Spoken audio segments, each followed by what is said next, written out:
Before The Exorcist became a horror legend, it was a production plagued by chaos, controversy, and moments so strange they still spark debate decades later.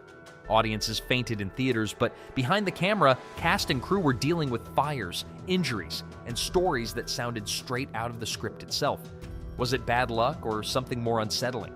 Today, we're diving into the behind-the-scenes secrets that made this film as infamous as it is iconic. 1. The case file that became a nightmare. Before The Exorcist was a blockbuster, it was a whispered church record. In 1949, a 14-year-old boy in Maryland, known only by the pseudonym Roland Doe, underwent a series of Catholic exorcisms that would later inspire author William Peter Blatty. According to reports from the priests involved, the boy's mattress shook violently. He spoke in a guttural voice unlike his own and showed an intense aversion to sacred objects. One priest was allegedly slashed with a broken bed spring. Another suffered a broken nose during the ordeal. The events reportedly began after the death of the boy's aunt, when strange disturbances plagued the family's home. Blatty later interviewed one of the priests while researching his 1971 novel, adapting the case but changing the victim to a young girl. The church has never fully confirmed the details, but according to leaked notes, this wasn't just folklore. It was documented. 2. The fire that spared the Devil's Room. Just days into filming, disaster struck. A sudden, unexplained fire ripped through the New York set, built to replicate the McNeil home. Nearly everything was destroyed. Walls, furniture, equipment reduced to charred debris.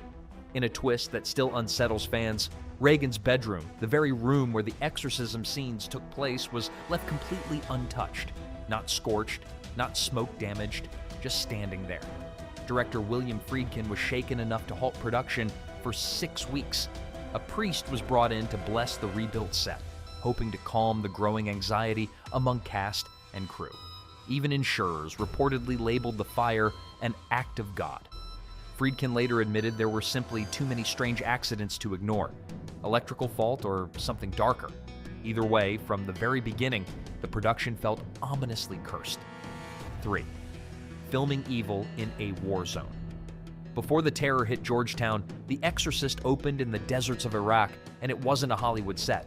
The haunting prologue was filmed at the ancient ruins of Hatra near Mosul, a location surrounded by real political unrest at the time.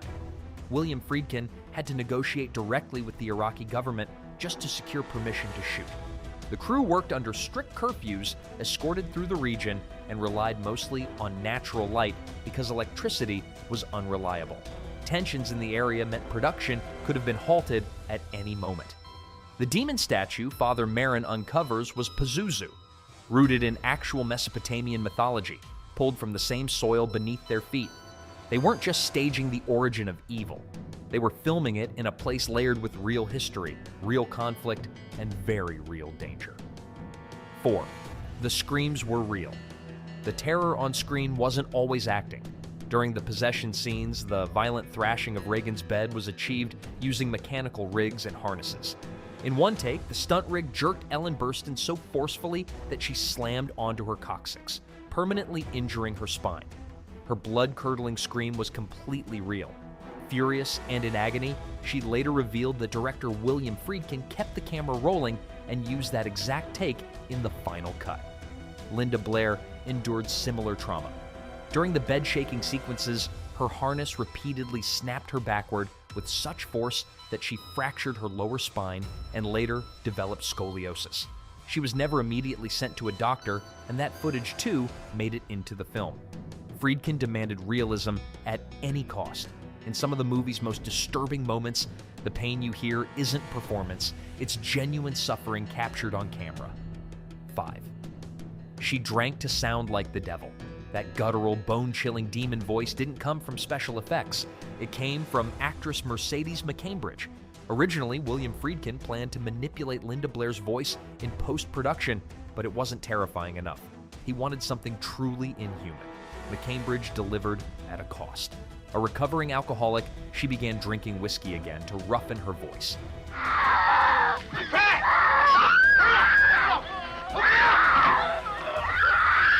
She chain-smoked 3 packs of cigarettes a day, swallowed raw eggs to thicken her throat with mucus, and even allowed herself to be bound to a chair during recording sessions to mimic Regan's physical strain.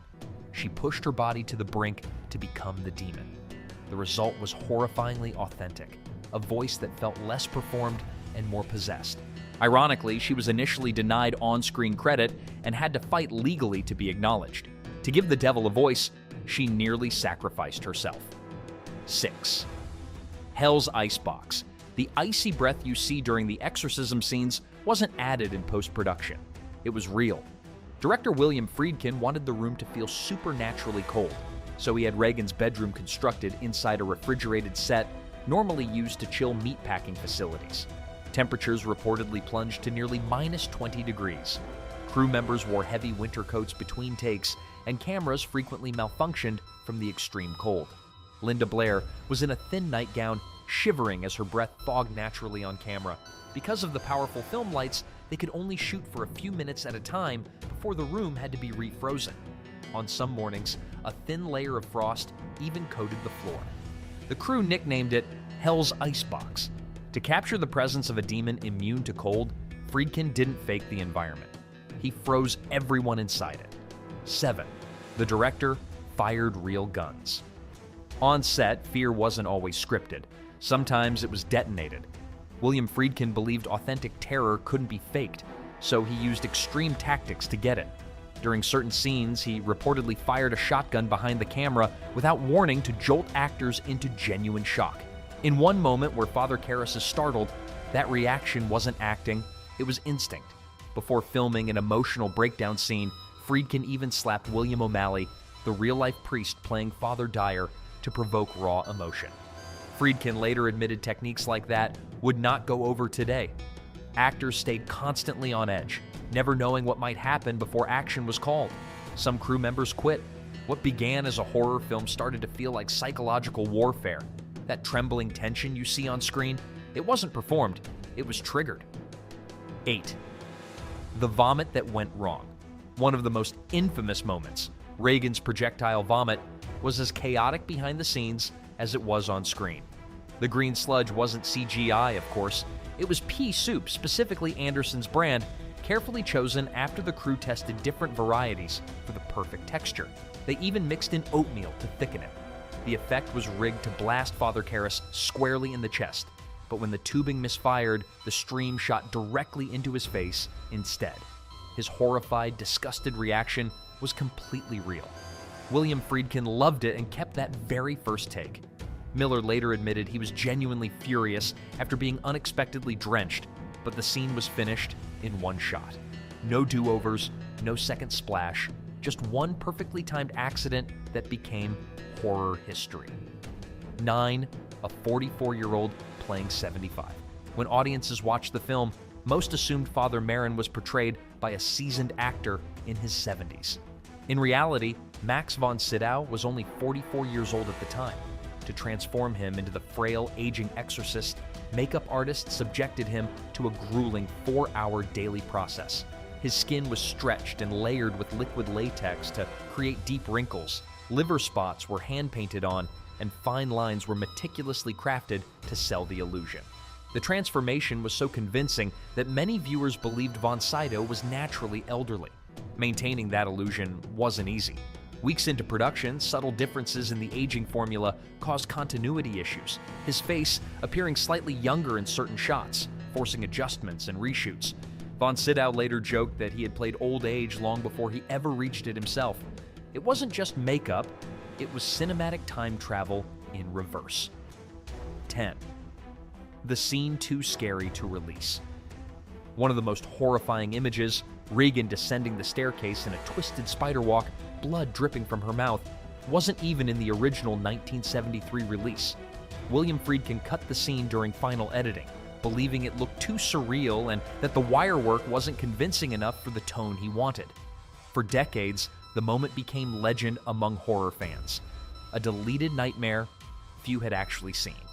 Then in 2000, the re-released version restored the spider walk with enhanced visual effects and added sound design, making it even more disturbing than originally intended. Interestingly, the stunt was long misattributed before performer Ann Miles finally received proper credit years later. Sometimes the most terrifying scenes aren't destroyed. They're shelved, waiting patiently in the dark for the perfect moment to crawl back into the light. 11. The theme that almost didn't exist. The chilling theme we now associate with The Exorcist was never supposed to be there. William Friedkin originally hired composer Lalo Schifrin to create an intense, atonal horror score. But after hearing it during a test screening, Friedkin hated it. He scrapped the entire soundtrack. Desperate for something different, he searched through Warner Brothers' music library and stumbled upon an eerie instrumental track by a relatively unknown musician named Mike Oldfield. The piece was called Tubular Bells. It wasn't written for a horror film, it was progressive rock. When Friedkin laid it over the opening credits, the minimalist mechanical rhythm created instant unease. The result was iconic. The soundtrack soared up the charts, launching Oldfield's career worldwide. It wasn't composed to summon fear, but it became the unmistakable sound of it. 12. A real killer in the frame. Here's a detail even die-hard fans often miss. In the disturbing hospital angiography scene, the radiology technician assisting doctors wasn't just an extra, he was a real technician named Paul Bateson. 6 years after the film's release, Bateson was arrested and later convicted for the murder of a film journalist in New York City. During the investigation, police also questioned him in connection with a string of gruesome killings in the city's gay community, victims who were dismembered and found in the Hudson River. Though he was never convicted of those additional crimes, the allegations were chilling. William Friedkin was so unsettled by the case that he later drew inspiration from it for his thriller Cruising.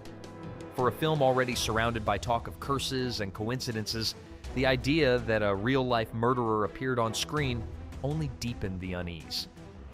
13. 9 deaths that fueled the curse. By the time The Exorcist premiered, whispers of a curse were already spreading, and they centered around one chilling number: 9. At least 9 deaths were reportedly linked to the production, including cast members, crew, and close relatives. Jack McGowan, who played Burke Dennings, passed away shortly after shooting Wrapped. Vasiliki Maliaros, who portrayed Father Karras' mother, also died before the film's release. Several other losses struck those connected to the production, including family members of key cast. The mounting tragedies unsettled everyone. Friedkin later admitted even he began to feel uneasy. Stories spread of cast members carrying crucifixes, and a Jesuit priest was brought in to bless parts of the production. Coincidence, tragedy, or something darker lingering in the shadows?